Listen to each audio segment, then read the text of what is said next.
inside this treasury of La Galerie des Bijoux in Paris, in the Musée des Arts Décoratifs.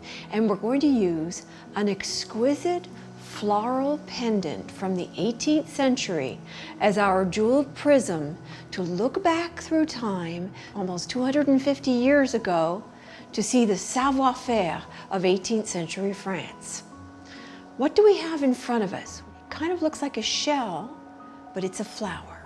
Look at the 5 petaled leaves that are around it that are framing this.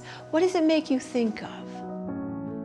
And let's let this carnation lead us on a pathway as we search for where the symbols come from and what they mean. About 250 years actually before this pendant was made, Bourdichon painted a book of prayers for Anne de Bretagne, who was the Queen of France. And the fact is that this book of prayers stayed in the royal family till the Revolution, and it can now be seen into the Bibliothèque Nationale here in Paris. It was in the royal family's hands at the time that this pendant was made. Let's look carefully at the details of this pendant. Just look at the way the emeralds form the leaves.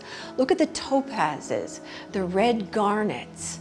Do you see the knife edge filet that is cut by hand by the artist who made this back in the first half of the 1700s?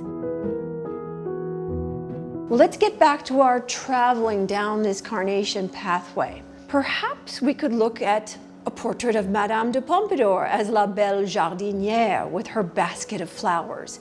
If you look in this detail, you see carnations in her basket.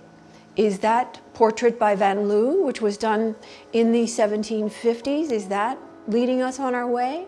Actually, we need to think about the friendship between François Ier and Soleiman the Magnificent, a friendship which has started back in the 1500s, because it is the love of everything Turkish that went along with this alliance that caused this particular motif to show up, we're pretty sure. Let's look at this cup that's in the Louvre.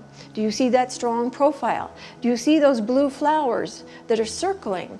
You see how those are like our beautiful pendant. Further down the carnation path, what really is most likely the motif, where the motif came from, are from these fabulous court carpets of the Ottoman Empire, late 16th, early 17th century.